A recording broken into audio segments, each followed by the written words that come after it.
Hello dear students, good evening to all of you. बहुत बहुत स्वागत है आप सभी का आज की क्लास में। आज से हमारा एक नया चैप्टर स्टार्ट हो रहा है जिसका नाम है कंबस्शन एंड फ्लेम, यानी कि दहन तथा ज्वाला, जिसके बारे में हम पढ़ने वाले हैं। आप सभी ने देखा होगा ना, किसी चीज को हम ऑक्सीजन की उपस्थिति में या वायु की उपस्थिति में जलाते हैं, ठीक है, तो वो चीज जल जाती है। जलने के बाद हमको उष्मा देती है, हीट देती है। उस उष्मा का उपयोग हम ऊर्जा के रूप में करते हैं, घरों में यूज करते हैं, इंडस्ट्री में यूज करते हैं, अपनी व्हीकल्स वाहन में यूज करते हैं ना। साथ ही देखा होगा कुछ चीजें जब जलती है तो उसमें से ज्वाला निकलती है। जैसे मोमबत्ती जलती है तो जैसे ज्वाला निकलती है ना। जैसे आप सभी के घर में जो एलपीजी गैस है, लिक्विड पेट्रोलियम गैस, जब सिलेंडर में से गैस ऐसे जब चूल्हे में से निकलती है तो जैसे नीली ज्वाला होती है, नीली के अंदर ऐसे येलो कलर की पीली ज्वाला होती है, फिर अंदर बीच में बिल्कुल ब्लैक जैसा फ्लेम दिखता है ना आपको, ठीक है। तो ये अंत कैसे आता है? क्या हमेशा हम किसी भी चीज को जलाएं तो उसमें से ज्वाला यानी फ्लेम निकलेगा या नहीं निकलेगा? दहन यानी कंबस्शन क्या होता है? फ्लेम हम किसे कहते हैं? ठीक है, कौन कौन से ऐसे फ्यूल होते हैं जो पर्यावरण के लिए क्लीन होते हैं, क्लीन फ्यूल जिन्हें कहा जाता है? सब प्रोसेस हम देखेंगे। कुछ ऐसी चीजें हैं क्या जो अपने आप जल जाती हैं, ठीक है। साथ ही कुछ चीजें जल्दी जल जाती हैं और कुछ चीजें देर से जलती हैं। इनके बारे में हम पढ़ने वाले हैं, ठीक है। ये किस चीज पर डिपेंड करता है? हाँ, गुड इवनिंग, गुड इवनिंग। हाँ, टेस्ट का रैंक बताऊंगा बेटा, टेस्ट का रैंक बताऊंगा। ठीक है, चलिए आज बता ही देता हूँ। टेस्ट का रिजल्ट बताऊंगा। हाँ ना, आ रहा हो? बिल्कुल। हमारा जो नया चैप्टर है उसका नाम है कंबस्शन एंड फ्लेम, यानी कि दहन तथा ज्वाला, जिसके बारे में हम पढ़ने वाले हैं। और इससे पहले हम कौन कौन से चैप्टर हम कंप्लीट कर चुके हैं? इससे पहले हमने कंप्लीट कर दिया सबसे पहले crop production and management, second micro organism. Third chapter हमारा क्या है? थर्ड चैप्टर में हमने पढ़ा कोल एंड पेट्रोलियम। 3 चैप्टर हो गए, यानी फ्यूल के बारे में हमने देख लिया था पिछले चैप्टर में। आज हम पढ़ने वाले हैं कंबस्शन एंड फ्लेम, यानी कि दहन तथा ज्वाला। ओके, रेडी है ना सभी? चलिए, तो चैप्टर का नाम तो आप सभी को पता ही है, मैंने बता रखा है। चलिए अब रैंक देख ले पिछले टेस्ट की। टेस्ट का क्या नाम था?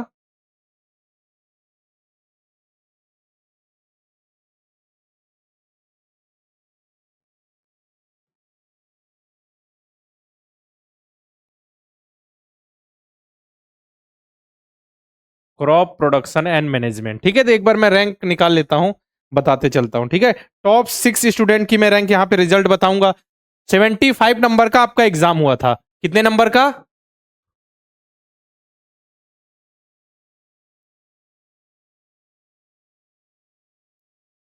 टोटल मार्क्स कितने थे? 75। और से 75 क्वेश्चन भी थे, 75 मार्क्स। अब इसमें किस बच्चे ने टॉप रैंक हासिल की है तो जरा देखा जाए। तो सबसे टॉप रैंक किसकी है? तो देखिए, पहले नंबर पे कौन है? कुंदन कुमार। बहुत बढ़िया बेटा, बहुत बहुत बधाई हो कुंदन आपको, कुंदन कुमार। कितने नंबर आए हैं उनके? 75 आउट ऑफ 75। बहुत बढ़िया बेटा। आपकी कौन सी रैंक है? फर्स्ट रैंक है। यहां पे तो मैंने लिख दी फर्स्ट रैंक। बहुत बहुत बधाई हो आपको कुंदन कुमार। 75 आउट ऑफ 75 पूरे नंबर आए आपके। देख कितने अच्छे से आपने पढ़ाई की। बहुत बहुत बेटा बधाई हो आपको।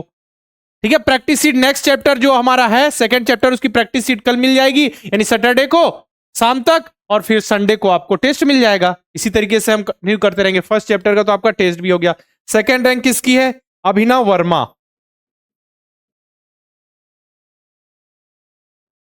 आप सभी जिद कर रहे थे तभी मैंने रैंक बताई, वरना मैं बताने वाला नहीं था। उनके कितने नंबर आए हैं? 74 आउट ऑफ 75। बहुत बहुत बधाई हो बेटा आपको भी। फर्स्ट रैंक कुंदन, सेकंड अभिनव, बहुत बहुत बधाई हो। नेक्स्ट, हाँ, अगर किसी बच्चे ने टेस्ट नहीं दिया तो आप दे सकते हैं, मैंने इसीलिए बोला आपको समय दिया था। ठीक है, किसी किसी बच्चे का ऐसा हुआ टेस्ट गलती से सबमिट हो गया होगा, आप सभी ने बिल्कुल सीरियस नहीं लिया होगा, सबमिट कर देते नेक्स्ट टाइम, तो वो प्रैक्टिस के लिए दें। जिन मैंने बताया जो फर्स्ट बार आप टेस्ट देंगे उसी की रैंक कैलकुलेट होगी। थर्ड रैंक किसकी है? देखे, आरव,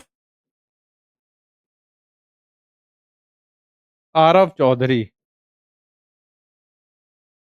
इनके कितने नंबर आए हैं? 73 आउट ऑफ 75। बहुत बहुत बधाई बेटा, थर्ड रैंक आपकी है। ठीक है, जिन बच्चों के नंबर कम रहेगा उनको घबराने की जरूरत नहीं बेटा, अभी पहले टेस्ट था ये। ऐसे बहुत सारे टेस्ट आएंगे, आपको अच्छे से पढ़ाया जाएगा, समझाया जाएगा। समझ में आ रहा है ना? तो बिल्कुल पहला टेस्ट है, घबराइए मत, अच्छे से प्रैक्टिस कीजिए ताकि आपका भी नाम आ जाए। चलिए, अगर हम फोर्थ रैंक की बात करें तो किसका? जतिन।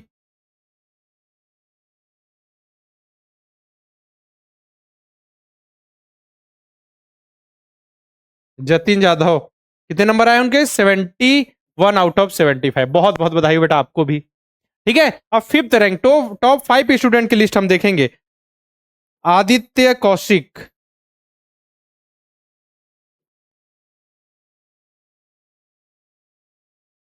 आदित्य कौशिक पाटिल, इनके नंबर आए हैं 69 आउट ऑफ 75। ठीक है बेटा, आपको भी बहुत बहुत बधाई हो। साथ ही 69 एक और बच्चे के नंबर आए हैं जिनका नाम है रक्षा पंडवार। ठीक है, लेकिन क्या हुआ होगा, आदित्य ने कम समय लिया, उन्होंने ज्यादा समय दिया, इसलिए वो 6th नंबर पे आ गए, है ना। चलिए, तो ये टोटल हमारे टॉप 5 स्टूडेंट है फर्स्ट टेस्ट की। ठीक है ना। तो बेटा जिसके नंबर अच्छे आए टॉप 5 में, जिनकी रैंक आई, बहुत बहुत बधाई हो बेटा। लेकिन जिनके नंबर कम आ गए, कोई घबराने की जरूरत नहीं है, अभी तो हम बहुत सारे टेस्ट देंगे, अच्छे से प्रैक्टिस करते हुए चलेंगे, मजे से पढ़ेंगे। ठीक है ना। चलिए, हाँ बिल्कुल, कल टेस्ट दे सकते हैं आप। नेक्स्ट टेस्ट जो होगा, आप देखिए, आप माइक्रो ऑर्गेनिज्म चैप्टर का की प्रैक्टिस सीट आपको कल सैटरडे को मिल जाएगी शाम तक, आराम से प्रैक्टिस सीट सॉल्व कीजिए, फिर संडे शाम को आपका टेस्ट हो जाएगा। इसी तरीके से हम एक एक चैप्टर पढ़ते चलेंगे और फिर उसका टेस्ट, उसकी प्रैक्टिस सीट दे लेंगे। इतने क्वेश्चन मिल जाएंगे, कुछ बाहर से नहीं आने वाला, बिल्कुल मजा आ जाएगा सब कुछ। ठीक है ना। चलिए चलिए, अब हम स्टार्ट करते हैं अपना चैप्टर, समझने का प्रयास करते हैं। चलो ये बताइए कि फ्यूल किसे कहते हैं? फ्यूल यानी कि ईंधन किसे कहते हैं? जल्दी से बताइए, ईंधन हम किसे कहते हैं? ईंधन यानी फ्यूल, फ्यूल किसे कहते हैं? फ्यूल ऐसे पदार्थ होते हैं जो जलकर हमें उष्मा देते हैं, जो स्वयं जलते हैं और हमको उष्मा देते हैं, उष्मा, ऊर्जा देते हैं, जिसका उपयोग हम घरों में करते हैं अपने।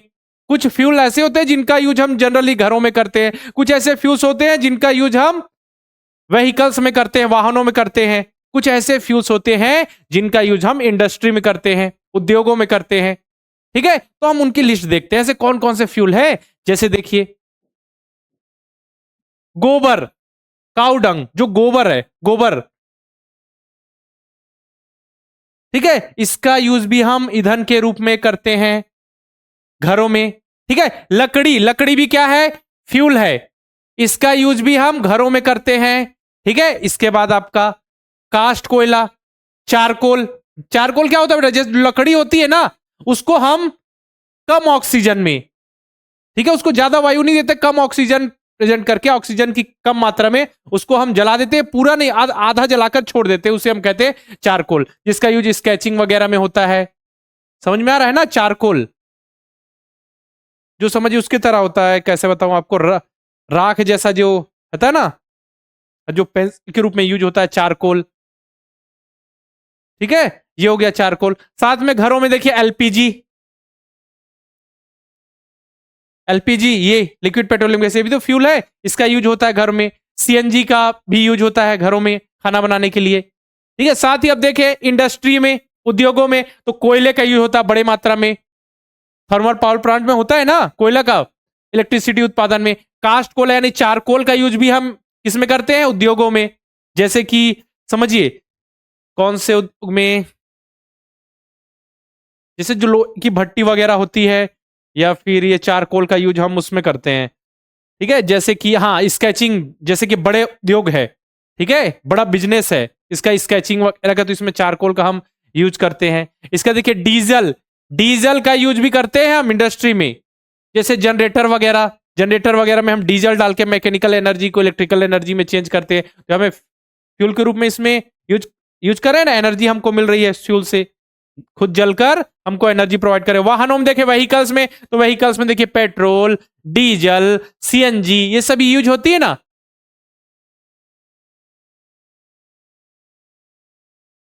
हाँ ट्रेन में पहले हाँ कोल का यूज होता है, बिल्कुल, ट्रेन में भी कोल का यूज होता है, सही बात है, बिल्कुल सही है। हाँ मतलब मैं एक जनरली बता रहा हूं, मैं जनरल में हमने चेंज किया है, मतलब जनरल टर्म में हमने इसको ऐड किया है यहाँ पे। ओके, चलिए, तो देखिए व्हीकल्स वगैरह में पेट्रोल डीजल है ना, आप सभी जब से गाड़ी में बैठ के जाते होंगे, चलिए पेट्रोल डला लेते हैं, डीजल डला लेते हैं, कभी सीएनजी वाली देखी होंगी, आज तक तो इलेक्ट्रिक कार वगैरह भी आने लग गई है।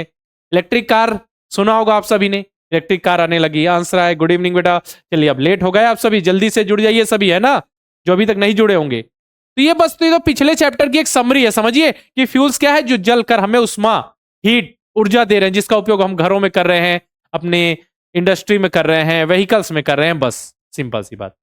ठीक है, अब हमारे चैप्टर का नाम क्या है, कंबशन एंड फ्लेम। कंबशन किसे कहते हैं, मन में सवाल तो आ रहा होगा कि सर कंबशन कहते किसे हैं। तो सिंपल सा, ऐसी रासायनिक अभिक्रिया जिसमें पदार्थ ऑक्सीजन से अभिक्रिया करके क्या देता, हमें उष्मा देता है।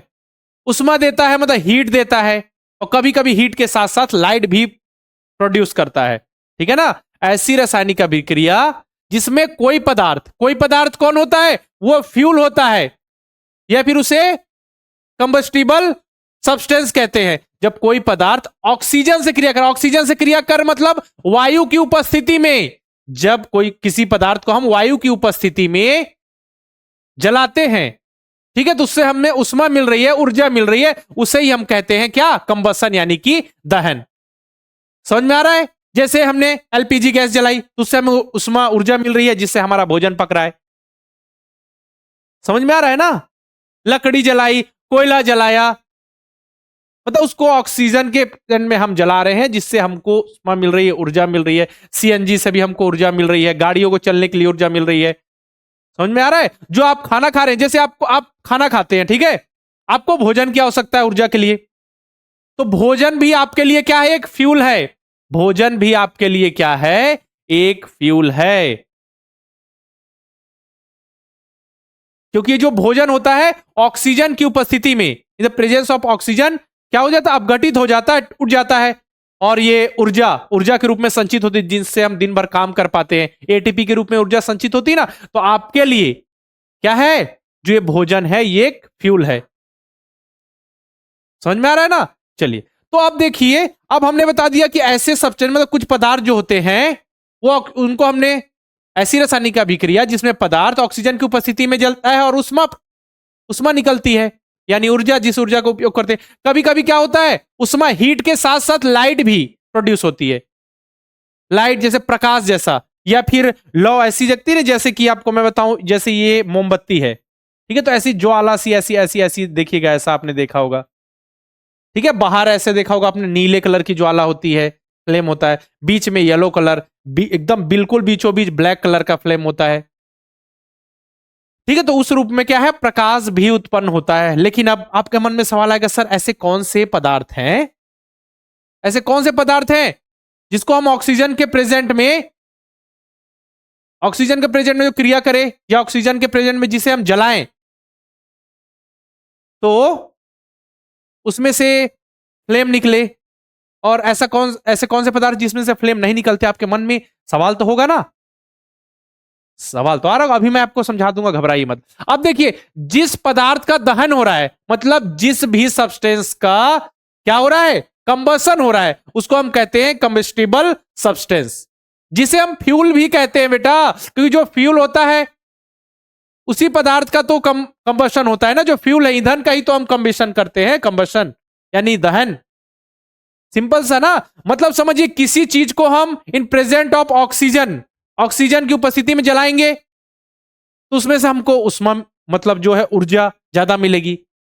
ठीक है, ये जरूरी नहीं है कि अगर हम इन प्रेजेंस ऑफ ऑक्सीजन, मतलब ऑक्सीजन की उपस्थिति में जला रहे हैं, तो जो फ्यूल होगा वो बिल्कुल आपका क्लीन फ्यूल होगा, ये जरूरी नहीं है। क्योंकि जैसे लकड़ी को आपने जलाया, समझिएगा, लकड़ी को आप जलाएंगे, तो लकड़ी को जलाएंगे जब स्टार्टिंग में उसमें वेपर वगैरह होते हैं, तो वो जलेंगे, थोड़ा सा फ्लेम आएगा, फ्लेम ज्वाला, फिर लेकिन जैसे ही उसके बाद थोड़ी देर बाद वो किस रूप में जलेगी, अंगारे के रूप में जलने लगेगी, फिर धीरे से राख बन जाएगा, मतलब उसमें से धुआं वगैरह भी निकलेगा। समझ में आ रहा है जी। उसी प्रकार आप कोयले को जलाएंगे, ठीक है, कोयले को आप जला रहे हैं इन प्रेजेंस ऑफ ऑक्सीजन, तो CO2 गैस निकलेगी, प्लस उष्मा निकलेगी, उष्मा आपको मिलेगी, ऊर्जा अच्छे से मिलेगी।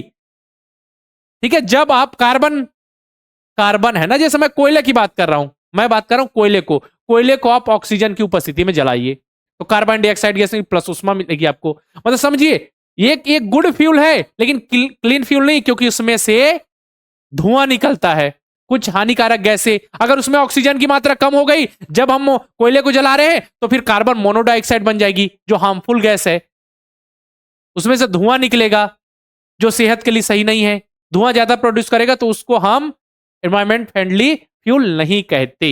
ओके, चलिए अब आगे बढ़े। अब हमने एक,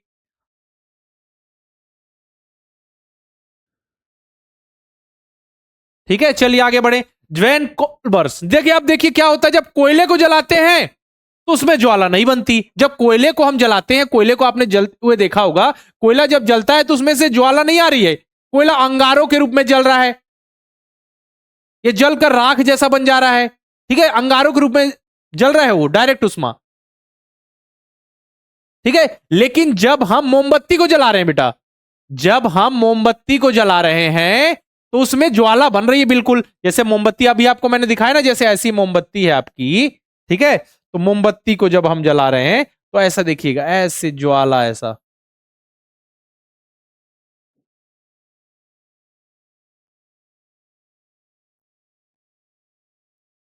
ठीक है ऐसे ज्वाला बिल्कुल ऐसी जलती हुई आपको दिख रही है। ठीक है, ऐसी जब मोमबत्ती जलती है तो बाहर, ठीक है ऐसी ब्लू टाइप की, मैं बताऊंगा ज्वाला जब फ्लेम पढ़ाऊंगा तब इसको आगे बताऊंगा आपको डिटेल में, है ना, कि कलर का मतलब क्या है। ठीक है, तो ऐसी ज्वाला जल रही है, उसमें जब हम कोल को जला रहे हैं तब तो ज्वाला नहीं आ रही है। तो आपके मन में सवाल आएगा, सर ऐसे कौन से कंबस्टिबल सब्सटेंस होते हैं जिसको जलाने से फ्लेम निकलता है, और ऐसे कौन से कंबस्टिबल जो सब्सटेंस या फिर फ्यूल होते हैं जिनको जलाने से फ्लेम नहीं बनता। मन में तो सवाल होगा ना। तो देखिए, जब कोई पदार्थ दहन या जलते समय वेपर या गैस में बदलता है, ठीक है ना, तो उसमें से ज्वाला या फ्लेम उत्पन्न होती है। सिंपल से समझ जाइए क्या है, जब कोई पदार्थ, जब कोई फ्यूल जलते समय गैस या वेपर में बदलता है तो उसमें से ज्वाला उत्पन्न होती है। मतलब ये कंडीशन जरूरी नहीं कि हर केस में यही होगा, लेकिन जनरली यही होता है कि जब कोई पदार्थ जलते समय गैस या वेपर में बदल रहा है तो उसमें से ज्वाला निकलेगी। समझ में आ गया? जैसे लकड़ी जब जलती है तो उसमें पहले जो वेपर के रूप में जलती है, पहले वेपर के रूप में जलेगी, उसके बाद फिर पूरी तरीके से जलना स्टार्ट होती है लकड़ी। स्टार्टिंग में उसमें हल्का सा देखिएगा, लकड़ी जब जलती है तो फ्लेम बनता है, क्योंकि लकड़ी पूरी तरीके से सूखी नहीं होती। पूरी तरीके से देखिए, लकड़ी जले, आप चाहते हैं कि बिल्कुल लकड़ी जले, एकदम क्लियर टेम्परेचर हो, वायु की उपस्थिति भी हो, तो सारी चीजें नहीं हो पाती ऐसी, है ना। एक मतलब एक स्टैंडर्ड कंडीशन चाहिए कि टेम्परेचर भी इतना हो, ठीक है, लकड़ी पूरी तरीके से सूखी हो, ठीक है, वायु की उपस्थिति हो पूरी तरीके से, और फिर उसके बाद हम उसको हीट दें और बिल्कुल वो जले, इसमें से कोई हार्मफुल गैस ना निकले, कोई धुआं नहीं निकले, तो ऐसी कंडीशन जनरली पॉसिबल नहीं होती। ठीक है ना। तो सिंपल सा है, वह फ्लेम कब बनेगा बेटा, जब कोई पदार्थ को हम जलाते हैं उसमें वेपर या गैस बनता है तो फिर ज्वाला बनती है। जैसे मोमबत्ती जलाते हैं बेटा, मोमबत्ती कैंडल, तो कैंडल क्या होती है, जब कैंडल को हम जलाते हैं मोमबत्ती को तो पहले वो मेल्ट होती है बेटा, पहले मेल्ट होती है, गलती है, फिर इसके बाद वेपर के फॉर्म में वो चेंज होती है। अब जलेगी, जब जलेगी तो फिर क्या होगा, फ्लेम बनता है यहाँ पे, क्योंकि जब जलते समय वेपर या गैस बनता है तो फिर वो फ्लेम प्रोड्यूस करती है। ठीक है, इसका कास्ट कोयला, चारकोल, कास्ट कोयला आपको बताया ना, चारकोल क्या होता है बेटा, जब हम लकड़ी को कम ऑक्सीजन की उपस्थिति में, ठीक है, कम ऑक्सीजन की उपस्थिति में आधा जलाकर छोड़ देते हैं तो उसे हम कहते हैं चारकोल। ये क्या है, सॉलिड फॉर्म में। ये कैसे जलता है, सॉलिड फॉर्म में। अंगारे, अंगारे किसने किसने देखे हैं जरा बताइए, किसने किसने अंगारे देखे हैं? ठीक है, जो अंगारे होते हैं ना जलते ऐसे बिल्कुल रेड रेड से आपको दिखते हैं, किसने किसने देखे हैं, जल्दी से बताइए आरव, जल्दी से मुझे बताइए किसने किसने अंगारे देखे हैं? देखे हैं, अच्छा हाँ ठीक है। तो अंगारों के रूप में जलती, जबकि मोमबत्ती में अंगारे होते क्या नहीं, मोमबत्ती में तो ऐसे जलती है जैसे ऐसे फ्लेम निकलता है ना, मोमबत्ती में फ्लेम देखा होगा आपने। ठीक है, उसी प्रकार बताइए एलपीजी गैस, जो घर में खाना बनता है तो उसमें से भी तो फ्लेम निकलता है बेटा, लौ निकलती है, निकलती है ना, बिल्कुल देखिएगा ऐसे आपको दिखेगी, ऐसे ऐसे ऐसे, ठीक है, जिसमें से खाना, उसके ऊपर हम अपना बर्तन रखते हैं और फिर भोजन को पकाते हैं। बस ठीक है, समझ में आ गया। चलिए अब हम पढ़ लेते हैं थोड़ा कि मैग्नीशियम और चारकोल का दहन कंबशन कैसे होता है। तो अभी हमने चारकोल का देख लिया, लेकिन मैग्नीशियम का भी देख लेते हैं, एक बार और देख लेते हैं। देखिए, तो मैग्नीशियम की रिबन को जब हम जलाएंगे तेजी से, ठीक है, अब मैग्नीशियम आपको लगेगा अच्छा इस सॉलिड फॉर्म में है, मैग्नीशियम की रिबन को हम तेजी से गर्म करते हैं तो ये चमकदार सफेद कलर की क्या है, फ्लेम उत्पन्न करता है। तो ये फ्लेम ऐसा नहीं है कि ये ही उसके कारण वेपर और गैस के कारण हो रहा है। ये क्या हो रहा है, जब हम इसकी रिबन को, जो मैग्नीशियम रिबन को जलाएंगे तो ये तेजी से हीट प्रोड्यूस करता है। तो तेजी से जो हीट प्रोड्यूस करता है तो ये जो हमको ज्वाला के रूप में दिखता है। ठीक है, इसको जब ये प्रोसेस करते हैं तो उस समय इसको हम आंखों से डायरेक्ट नहीं देख सकते, क्योंकि इतना तेज प्रकाश आता है इसमें कि आंखों के लिए वो नुकसानदेह होता है। मैग्नीशियम रिबन या फिर एल्यूमिनियम की जो रिबन है उसको जलाने में ये प्रोसेस होगा, तो चमकदार सी सफेद सी क्या है, ज्वाला यानी फ्लेम उत्पन्न यहाँ पे होता है। और अभी आपको मैंने चारकोल का दहन तो समझा ही दिया। चारकोल क्या होता है, it is made by burning would in the absence of oxygen, also called is charcoal. Oxygen की क्या है, लकड़ी को, मैंने बताया ना, जब लकड़ी को हम ऑक्सीजन की कमी में अधजला छोड़ बनाया जाता है, अधजला आधा जलाकर छोड़ देते हैं, तो इसे हम चारकोल कहते हैं। चारकोल होता है, चारकोल आपको पता है सॉलिड होता है। अब इससे हम पर्याप्त ऑक्सीजन दे रहे हैं, ठीक है, पर्याप्त हम ऑक्सीजन देंगे चारकोल को, फिर भी ये फ्लेम नहीं देगा, ये अंगारों के रूप में जलेगा। इसमें उष्मा अधिक देगा, ये गुड फ्यूल है, ठीक है, इसमें धुआं भी निकलेगा, ठीक है, अंगारों के रूप में जलेगा, ये गुड फ्यूल है, लेकिन क्लीन फ्यूल नहीं है। समझ में आ रहा है। जैसे अब देखिए कोयले की बात करें तो जैसे सी प्लस O2 ऑक्सीजन की उपस्थिति में कर रहे हैं, तो यहां पे क्या हो रहा है बेटा, CO2 प्लस हीट यानी कि उष्मा, ठीक है। और जो है ये CO2 होती है, CO2 जो गैस निकल रही है, ये क्या है बेटा, ये ग्रीन हाउस गैस है, ये ग्रीन हाउस प्रभाव में हेल्प करती है। लेकिन ये भी इतना भी ज्यादा, कहीं कहीं पे कई बार क्या होता है, कार्बन डाइऑक्साइड गैस रिलीज होती है, बनती है, लेकिन उतना ज्यादा वो पर्यावरण को नुकसान नहीं करती। समझ में आ रहा है ना, ये हीट प्रोड्यूस कर रही है, यहां पे धुआं भी निकलता है, ठीक है। कोई ऐसा केस नहीं होता कि जिसमें हम कोयले को जला रहे हैं पूरी तरीके से बिल्कुल अपना प्योर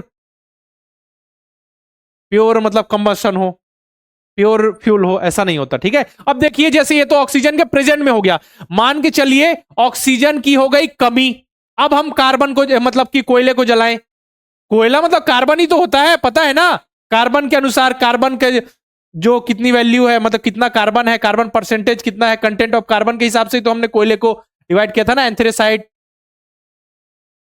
किया था ना, किसको इसको याद है, लिग्नाइट, पीट, बिटुमिनस। अब देखिए अब इसको हम ऐसा करा रहे हैं, तब क्या होगा, तब होगा ये बनाएगा CO, carbon monodioxide. Carbon monodioxide एक हार्मफुल गैस है बेटा।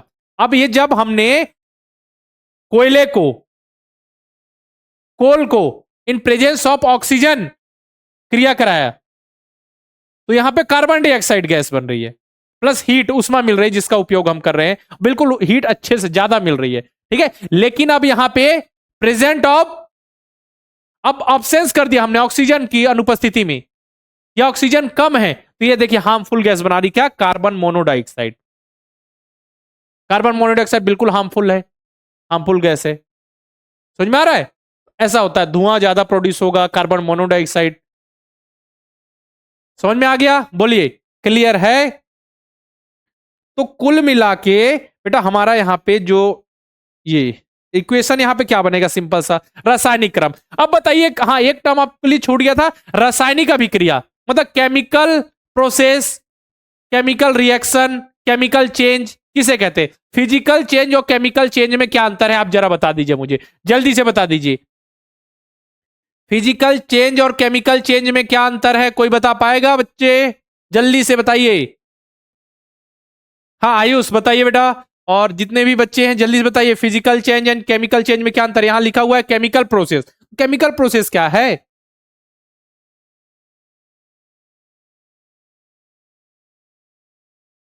अभी तक किसी बच्चे का आंसर नहीं आया, मैं वेट कर रहा हूं, तभी आगे बढ़ूंगा।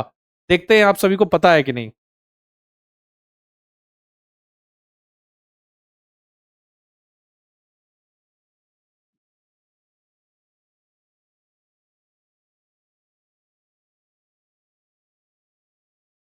हाँ ठीक है, chemical process can not be change.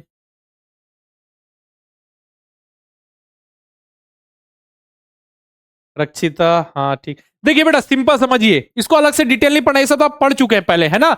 Simple सी बात है, केमिकल चेंज में क्या होता है बेटा, केमिकल चेंज में जो भी सब्सटेंस पदार्थ होता है उसका स्ट्रक्चर ही चेंज हो जाता है, स्ट्रक्चर ही उसका चेंज हो जाता है। ठीक है, स्ट्रक्चर चेंज हो गया, ठीक है, नया पदार्थ बन जाता है, नया पदार्थ बन जाता है। जैसे कि केमिकल चेंज समझिएगा, अब लिखते भी चलिएगा। जैसे कागज को हमने जला दिया, अब कागज जल के राख बन गया, अब उसको वापस कागज बना सकते हैं क्या? नहीं बना सकते। दूध से दही बन गया, दूध से दही बन गया, मिल्क टू कर्ड, क्या आप वापस से दही से दूध बना सकते हैं क्या? नहीं। देखिए क्या हुआ, केमिकल चेंज इसलिए हुआ क्योंकि इसमें एक नया पदार्थ बन गया, उसके स्ट्रक्चर में ही चेंज आ गया, संरचना में ही चेंज आ गया। लोहे में जंग लग गई, लोहे में जंग लग गई, वापस जंग से आप लोहा बना सकते हैं क्या जैसा था? नहीं। लोहे में जंग लगना भी क्या है? केमिकल चेंज है, उसके स्ट्रक्चर में चेंज आ गया ना, फेरस ऑक्साइड। ठीक है, अब देखिए भौतिक परिवर्तन क्या होता है, फिजिकल चेंज क्या होता है बेटा? फिजिकल चेंज में किसी पदार्थ के केवल फॉर्म में चेंज आता है, स्टेट में, मतलब रूप में परिवर्तन होता है। ऐसा नहीं होता कि वो पदार्थ ही बदल जाता है, पूरा जो पदार्थ या सब्सटेंस है उसकी स्ट्रक्चर नहीं बदलता, इसमें केवल और केवल रूप में चेंज आता है। जैसे कि पानी उबल गया, पानी उबल के वेपर बन गया, वेपर बना है तो वापस से वेपर से पानी भी तो बन सकता है, वेपर से उसको ठंडा कर दीजिए। बर्फ पिघल रही है बेटा, बर्फ पिघल गई है तो वापस से उसको आप फ्रिज में रख के उसको फिर से तो बर्फ बना सकते हैं ना, बिल्कुल बना सकते हैं। समझ में आ रहा है? आपने कागज को मोड़ दिया, कोई पेपर है, पेपर को मोड़कर वापस उसी शेप में तो ला सकते हैं ना, कागज को जलाने पे वापस थोड़ी आएंगे, वो केमिकल चेंज है और ये फिजिकल है। बोलिए। ठीक। Dissolving water and sugar is physical change, हाँ फिजिकल चेंज है बेटा, बिल्कुल। समझ में आया? तो कुल मिला के जो ये कंबसन है इसके लिए आप सिंपल सी इक्वेशन लिख लीजिए बेटा। ये क्या है, क्या है यहां पे? Fuel plus O2 produce CO2 plus H2O plus heat.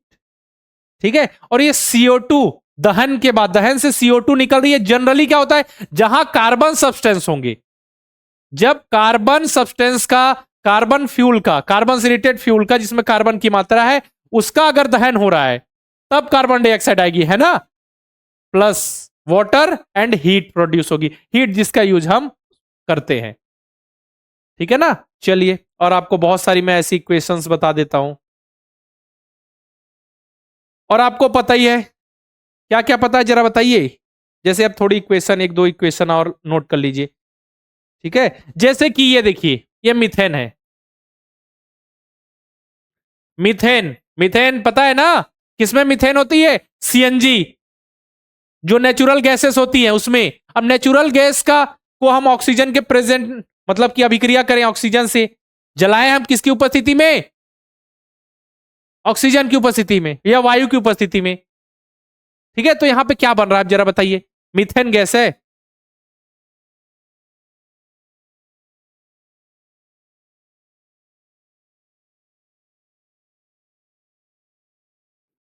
Heat यानी कि उष्मा।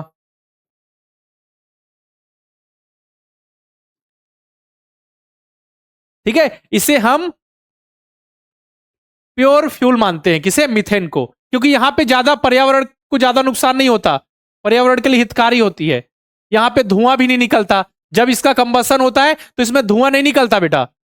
सिंपल सा क्या है, मैंने तो बता दिया ना, ऐसा केमिकल प्रोसेस जिसमें जो फ्यूल को या किसी पदार्थ को ऑक्सीजन की उपस्थिति में क्रिया कराया जाता है, जिससे हमको हीट मिल रही है, वहां मिल रही है, कभी कभी उसमें से फ्लेम यानी कि लौ, ज्वाला, प्रकाश भी निकलता है, उसे हम कहते हैं दहन। सिंपल सा,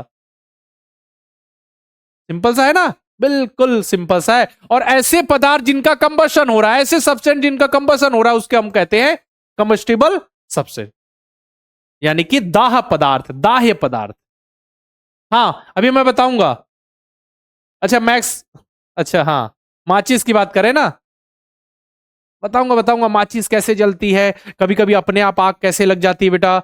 बताइए, लकड़ी को जलाने में ज्यादा समय लगेगा या फिर पेपर को जलाने में, कागज को जलाने में समय लगेगा, सब कुछ पढ़ेंगे, बहुत सारी चीजें हम अभी पढ़ने वाले हैं, घबराइए मत।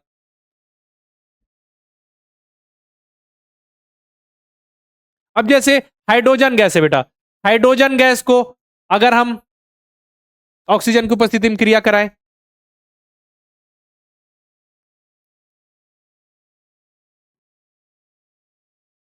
ठीक, बिल्कुल ये हाइड्रोजन, हाइड्रोजन गैस बिल्कुल बेटा क्या है, क्लीन फ्यूल है। क्या है? Clean fuel. देखिए यहां पे तो अब कार्बन डाइऑक्साइड नहीं बन रहा है, लेकिन हमको तो हीट चाहिए ना, हमको तो उष्मा चाहिए, उष्मा मिल रही है बिल्कुल। बिल्कुल क्लीन फ्यूल कहा जाता है किसको? हाइड्रोजन गैस को।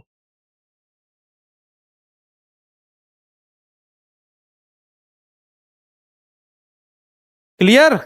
चलिए,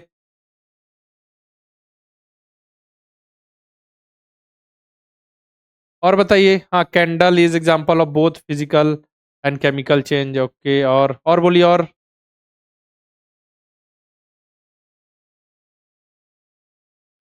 और एक आध एग्जांपल और देखें बेटा। ठीक है, अब जैसे लकड़ी को जलाना है तो लकड़ी मुख्य रूप से किसी सेल्यूलोज बना होता है, तो लकड़ी को जब हम जलाएंगे किसकी उपस्थिति में? ऑक्सीजन की उपस्थिति में। समझिए, किसी भी चीज को हम ऑक्सीजन की उपस्थिति में जला रहे हैं, ठीक है, किसी भी फ्यूल को जब हम ऑक्सीजन की उपस्थिति में जला रहे हैं तो उसे हम कहते हैं कंप्लीट कंबशन। और अगर ऑक्सीजन की कमी है या ऑक्सीजन अब्सेंट है तो उसे कहते हैं हम इनकम्प्लीट कंबशन। ठीक है, जब इनकम्प्लीट कंबशन होता है तो धुआं ज्यादा होता है बेटा, क्योंकि वहां पे एयर प्रेजेंट नहीं, एयर प्रेजेंट नहीं मतलब कि ऑक्सीजन प्रेजेंट नहीं है, ऑक्सीजन प्रेजेंट नहीं होगा तो फिर वहां सही से कंबशन ही नहीं होगा, सही से दहन ही नहीं होगा। समझ में आ रहा है ना? चलिए नोट कर लीजिए एक बार।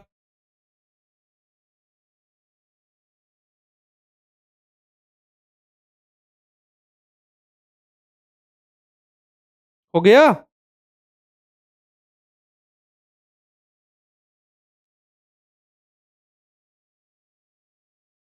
अब बताइए, अब मैंने आपको बताया ना अभी हमारे शरीर को किसकी जरूरत पड़ती है? हमारे शरीर को जरूरत पड़ रही है भोजन की। तो हमारे लिए, हमारे शरीर के लिए भोजन क्या है बेटा? अभी बताया मैंने, फ्यूल है। अब फ्यूल को हम ऑक्सीजन की उपस्थिति में अपघटित करते हैं शरीर में। ठीक है, टूट जाता है जो ऑक्सीजन की उपस्थिति में कर हमें एनर्जी देता है, जैसे अभी इसका एक आदि, जैसे C6H12O6, ये भोजन हो गया। ठीक है, हमारे लिए क्या है? फ्यूल है। इसको ऑक्सीजन की उपस्थिति में ये क्रिया करके किस रूप में जाता है बेटा?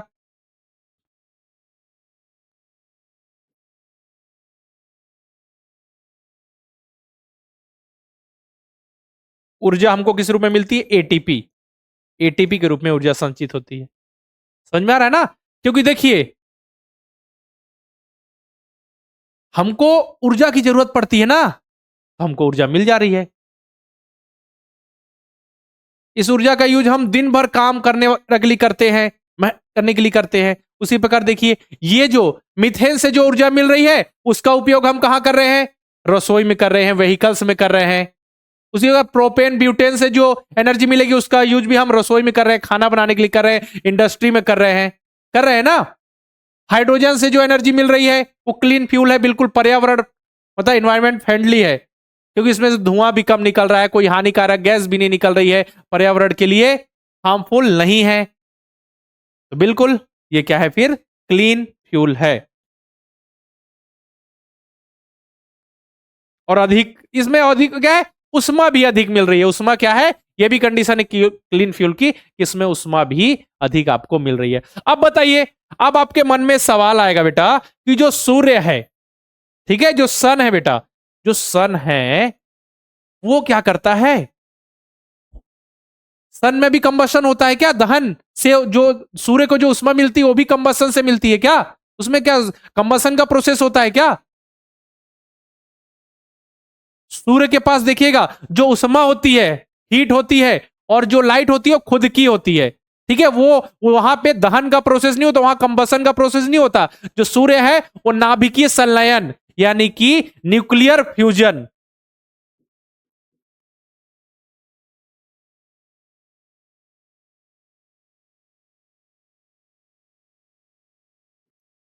न्यूक्लियर फ्यूजन के प्रोसेस से क्या बनाता है, मतलब प्रोड्यूस करता है उष्मा और लाइट। ठीक है, उष्मा ताप और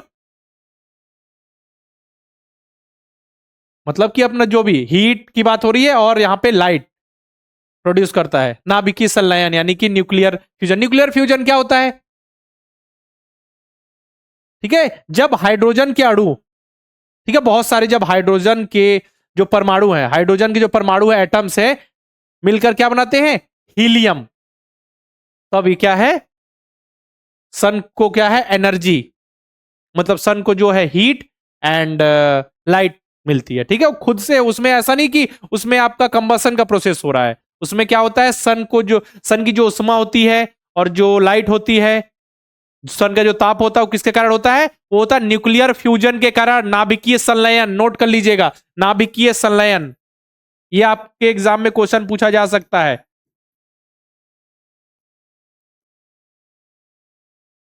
नाभिकीय संलयन क्या बताया, जब हाइड्रोजन एटम्स, ठीक है, बहुत सारे हाइड्रोजन एटम्स मिलकर क्या बनाते हैं, हीलियम, हीलियम बनाते हैं। तो फिर यहां पे जो भी है उस सूर्य को उष्मा मिलती है और लाइट मिलती है। क्लियर है, चलिए, व्हाट इज एटीपी, एटीपी के रूप में ऊर्जा संचित होती है। आगे जब हम ये चैप्टर पढ़ेंगे, जब सेल्स के बारे में पढ़ेंगे, ठीक है, जो आपको पता है ना माइटोकॉन्ड्रिया, जिसे हम पावर हाउस ऑफ सेल कहते हैं, वहां एटीपी के रूप में ऊर्जा संचित होती है। एटीपी का कोई फुल फॉर्म बता पाएगा क्या, एडेनोसिन ट्राइफॉस्फेट, एडेनोसिन ट्राइफॉस्फेट। जैसे बेटा CH4 मीथेन है प्लस ऑक्सीजन, तो CO2 मतलब कार्बन डाइऑक्साइड प्लस। आपके एग्जाम में इक्वेशन पूछा नहीं जाएगा बेटा, बस मैं आपको समझा रहा हूं, इक्वेशन नहीं आएगा। जो क्वेश्चन आएंगे मैं अच्छे से प्रैक्टिस करा दूंगा, घबराइए मत, है ना। कुछ भी बाहर से नहीं आएगा, जो आपकी एनसीईआरटी की बुक है, class 8 NCERT science, Hindi medium English medium, अच्छे से पढ़ लीजिए। जो हिंदी वाले हिंदी और इंग्लिश वाले उसी को मैं अच्छे से आपको सिंपल वे में और सिंपल वे में अच्छे से समझा रहा हूं। ठीक है, तो सूर्य को जो उष्मा होती है, हीट होती है, और जो उसकी लाइट होती है, ठीक है, जो प्रकाश होता है किसके कारण होता है, नाभिकीय संलयन के कारण। चलिए, अब जो हमको पता है, ये बताइए, फ्यूल जो हो गया, फ्यूल हमको क्या कर रहा है, फ्यूल जो जलकर हमको एनर्जी दे रहा है, हीट दे रहा है, लाइट दे रहा है, ठीक है, जिसका यूज हम कहां कहां कर रहे हैं, घरों में कर रहे हैं, आपको पता है, इंडस्ट्री में कर रहे हैं, इंडस्ट्री के साथ साथ हम उसका व्हीकल्स में यूज करें। लेकिन जो फ्यूल है वो सॉलिड फॉर्म में भी हो सकता है, लिक्विड फॉर्म में भी हो सकता है, गैसियस फॉर्म में भी हो सकता है ना, जरूरी थोड़ी है। जैसे कि अब बताइए, लकड़ी है तो लकड़ी तो सॉलिड फॉर्म में है, केरोसिन है, केरोसिन मतलब मिट्टी का तेल है, वो तो लिक्विड फॉर्म में है, और जैसे कि एलपीजी है वो तो गैसियस फॉर्म में है। लेकिन फ्यूल तो है ना, तो वही है कि अलग अलग इसके रूप हो सकते हैं, अलग अलग फॉर्म में हो सकता है। जो ईंधन है यानी कि फ्यूल है, तो फ्यूल देखिए किस किस रूप में है। सॉलिड फ्यूल कौन कौन से है, वुड है, कोल है यानी कोयला है, चारकोल है, ठीक है, इसके बाद काउडंग है, काउडंग, ठीक है, गोबर, केक्स, जो उसके वो होते हैं उपले, जो बनाते हैं ना उपले, पता होगा उसको, कंडा कहते हैं ना, जो गाय के गोबर से बनाए जाते हैं, वो भी तो एक फ्यूल है ना, जिसे आप हीट देंगे तो वो भी तो जलता है ना, जिसे खाना वगैरह बनाया जाता है गांव में, किसने किसने देखा है, जो उसे कहते हैं उपले कहते हैं। ठीक है, मतलब क्या बोला जाए उसको, मतलब कि गाय के गोबर से बनाए जाते हैं उपले, उसको छैना भी कहा जाता है, कंडा भी कहा जाता है, उपले भी कहा जाता है ना। हाँ, देखा है ना, बिल्कुल, वो भी क्या है, फ्यूल है। इसका देखिए पीट, ये भी है, क्या है, सॉलिड फ्यूल है। लिक्विड फ्यूल में देखें तो कैरोसिन, पेट्रोल, डीजल, एथेनॉल, और इसके बाद फर्नेस ऑयल, ये सभी क्या है, ये क्या है, ये लिक्विड फ्यूल के एग्जांपल्स है। ठीक है, अब बस आपको ये बताना है यहां पे कि जो फ्यूल होते हैं वो सॉलिड, लिक्विड और गैसियस फॉर्म में हो सकते होते हैं। ठीक है ना। एलपीजी अब गैसियस फॉर्म में देखिए, एलपीजी भी फ्यूल है, सीएनजी भी फ्यूल है, बायोगैस भी फ्यूल है, ठीक है, हाइड्रोजन फ्यूल है, प्रोपेन फ्यूल है, नेचुरल गैस फ्यूल है। ठीक है, हाँ, बनाते हुए भी देखा है, बिल्कुल देखा होगा, कंडा कहा जाता है, उपले कहा जाता है, छैना कहा जाता है छत्तीसगढ़ में। ठीक है, छेना, थेपरी, अच्छा, दीपोन कह रहे हैं छेपरी। तो नवोदय की बुक से कुछ नहीं आएगा। नवोदय की बुक से टेस्ट कॉपी में, हाँ टेस्ट कॉपी में आप सभी बाद में नोट कीजिए, पहले मैं जो समझा रहा हूं उसको समझते चलिए। ठीक है, ये देख लिया फॉर्म। अब देखिए किसी कंबशन के लिए यानी दहन के लिए आवश्यक शर्तें क्या क्या है। दहन के लिए आवश्यक शर्तें क्या है? तो प्रेजेंस ऑफ कम्बस्टिबल सब्सटेंस, मतलब कि ईंधन की आवश्यकता पड़ती है। अगर हमको किसी का कंबशन करना है, दहन करना है, तो हमको ईंधन की जरूरत पड़ेगी। तभी तो हम ईंधन को वायु की उपस्थिति में रासायनिक अभिक्रिया करा के, ऐसी रासायनिक अभिक्रिया जिसमें जो फ्यूल होता है वो ऑक्सीजन के प्रेजेंट में क्रिया करके हमको उष्मा देता है। तो ईंधन की आवश्यकता पड़ती है, वायु ऑक्सीजन की आवश्यकता पड़ती है। और कोई भी फ्यूल यानी कोई भी ईंधन कब जलता है? जब वो अपने इग्निशन टेम्परेचर पे पहुंचता है, ज्वलन ताप पर पहुंचता है, याद रखिएगा सबसे जरूरी। अब ये इग्निशन टेम्परेचर क्या होता है? वह न्यूनतम, वह मिनिमम टेम्परेचर जिस पर कोई पदार्थ जलने लगता है, तो उसे हम इग्निशन टेम्परेचर कहते हैं। ठीक है, देखा होगा आपने कि अगर हम बात करें दो चीजों में, हमारे पास लकड़ी है और हमारे पास कागज है, हमारे पास लकड़ी है और हमारे पास कागज है। अगर हमने ऐसे माचिस ऐसे जलाई और हम उस टेम्परेचर को, उस ताप को लेकर जैसे माचिस जलाकर हम ले गए किसके पास? कागज के पास, तो कागज तुरंत जलने लगेगा, क्योंकि उसका जो इग्निशन टेम्परेचर है वो कम होता है, मतलब वो कम ताप में भी जलने लगता है। लेकिन उसी माचिस को, जैसे हमने माचिस की तीली को जलाई, जलाने के बाद अब हम उसको लेकर गए लकड़ी के पास, तो लकड़ी जलने में बहुत ज्यादा समय लेती है, क्योंकि लकड़ी का जो इग्निशन टेम्परेचर है वो बहुत ज्यादा होता है। तो सिंपल सी बात है, इग्निशन टेम्परेचर मतलब ज्वलन ताप। ज्वलन ताप किसे कहते हैं? वह न्यूनतम टेम्परेचर जिस पर कोई पदार्थ जलने लगता है। ठीक है ना सर? क्लास नवोदय की बुक से बेटा पढ़िए, ठीक है, लेकिन आपको सिंपल से बता रहा हूं, साइंस पढ़ना है तो एनसीईआरटी पढ़िए, बाकी मैं तो पढ़ा रहा हूं आपको, सब कुछ यहां सब कुछ मिलेगा। एनसीईआरटी की ऐसी कोई सी बात नहीं है जो आपको यहां नहीं बताई जाएगी, हर बात यहां बताई जाएगी, अच्छे से प्रैक्टिस कराई जाएगी। ओके, चलिए अब आगे बढ़ते हैं। अब देखिए, अब आपको बताने हैं कम्बस्टिबल सब्सटेंस, मतलब दाह्य पदार्थ, और नॉन कम्बस्टिबल सब्सटेंस, मतलब ऐसे फ्यूल जिसमें, कहने का मतलब है जो कम्बस्टिबल सब्सटेंस होते हैं वो फ्यूल होते हैं, और ये सभी फ्यूल नहीं है, जो नॉन कम्बस्टिबल सब्सटेंस है। ठीक है ना? तो जैसे कि कम्बस्टिबल सब्सटेंस को ही तो हम फ्यूल कहते हैं बेटा। जी हाँ बिल्कुल, जो कम्बस्टिबल सब्सटेंस होते हैं, तो ऐसे पदार्थ जिनका कंबसन होता है उसको क्या कहते हैं? कम्बस्टिबल सब्सटेंस या फिर फ्यूल। फ्यूल का ही तो हम कंबसन कर रहे हैं ना। ठीक है, तो देखिए लकड़ी कम्बस्टिबल सब्सटेंस यानी दाह्य पदार्थ है, फ्यूल है। जी हाँ बिल्कुल है। पेपर भी है, हाँ, क्योंकि इसको आप टेम्परेचर दीजिए ना, ये तो जलेगा, लकड़ी भी जलेगी, बस उसका इग्निशन टेम्परेचर हाई होता है। केरोसिन भी, केरोसिन को थोड़ा सा आप टेम्परेचर दीजिए, जलने लगेगा, मिट्टी का तेल। चारकोल भी जलने लगेगा, माचिस भी जलने लगेगी। माचिस की जो तीलूम देखिएगा उसमें रेड फास्फोरस होती है या व्हाइट फास्फोरस यूज होती थी। जब उसको हम, माचिस का जो बॉक्स आता है उसमें पीछे एक देखिए सरफेस, रफ सरफेस होता है, उस पर ऐसा घर्षण देते हैं, फ्रिक्शन करते हैं, तो फिर क्या होता है, जब उसको हम घर्षण करते हैं तो वो जो माचिस की तीली है, जहां पे जो ये केमिकल होता है, फास्फोरस होता है, उसको, वो क्या होता है, वो अपने इग्निशन टेम्परेचर तक पहुंच जाता है उस फ्रिक्शन से, जिससे वो जलने लगता है। समझ में आ रहा है ना? चलिए, तो ये भी है कम्बस्टिबल सब्सटेंस। और साथ में जो सूखी घास, स्ट्रॉ, सूखी घास, कभी कभी देखिएगा जंगलों में जो सूखी घास होती है वो अपने आप जलने लगती है। कैसे अपने आप जलने लगती है? कैसे अपने आप जलने लगेगी कोई चीज? तो देखिए क्या होता है, सूखी घास, बिल्कुल सूखी हुई घास होती है, गर्मी बहुत तेज है, हवाएं बहुत तेजी से चल रही है, मतलब ऑक्सीजन प्रेजेंट है, हवाएं बहुत तेजी से होती है, तो कभी कभी घर्षण हो जाती है, कभी कभी बिजली गिर जाती है। ठीक है, तो अपने आप घर्षण हो गया, तो थोड़े से घर्षण से क्या हो जाता है, आग लग जाती है, और ये आग धीरे धीरे घास से, पेड़ों से पूरे जंगल में फैल जाती है। इसे हम जंगल में लगने वाली आग कहते हैं। ठीक है, और देखिए अब नॉन कंबस्टिबल सब्सटेंस मतलब अदाह्य पदार्थ, अदाह्य पदार्थ जो, जिनका दहन नहीं होता बेटा, जैसे देखिए आयरन नेल्स, लोहे की कीलों का दहन नहीं, इसका देखिए पत्थर का टुकड़े का दहन नहीं, नॉन कम्बस्टिबल सब्सटेंस है ना। ग्लास का दहन नहीं। समझ में आ रहा है ना? हाँ, पेपर लकड़ी से बनता है बेटा, पेपर लकड़ी से बनता है, उसकी जो लेयर को फिर उसको प्रोसेस करके बनाया जाता है, बिल्कुल। चलिए नेक्स्ट है, अब हम देखिए आप कुछ एक थोड़ा एक्सपेरिमेंट करते हैं, नई नई चीजें थोड़ा लेकर आते हैं, ठीक है। अब हम देखते हैं कि अब हमने क्या क्या किया, ध्यान से देखिएगा।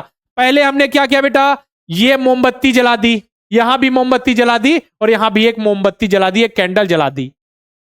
अब हमने एक कांच का ऐसा बीकर रख दिया, कांच का ग्लास का एक ऐसा बीकर रख दिया जो ऊपर से भी खुला हुआ है, नीचे से भी खुला हुआ है। तो हमने यहां पे क्या किया बेटा, ऐसा देखिए, एक लकड़ी का, ठीक है, एक वुड का ऐसा नीचे हैंडल जैसा लगा दिया, जिसमें यह होगा कि ऊपर से भी खुला रहेगा ये बीकर कांच का ग्लास का, और नीचे से भी खुला रहेगा। अब देखिए जब हमने इस मोमबत्ती को जलाया तो देखिए ऑक्सीजन प्रेजेंट है, ऊपर से भी ऑक्सीजन आ रही है, नीचे से भी ऑक्सीजन, मतलब ऑक्सीजन हर तरफ से आ रही है, ठीक है, कोई दिक्कत नहीं। जो मोमबत्ती है जलती रहेगी क्योंकि इसको ऑक्सीजन मिल गई, ऑक्सीजन के प्रेजेंट में जलाया गया, ठीक है। अब हमने क्या किया, ये जो वुड की जो हैंडल नीचे बनाया गया था, ठीक है, अब उसको हटा दिया। अब हमने जो कांच का बीकर है उसको रख दिया। अब नीचे से एयर क्लोज है, नीचे से एयर नहीं आ सकती बेटा, केवल ऊपर से यहां से एयर आ सकती है।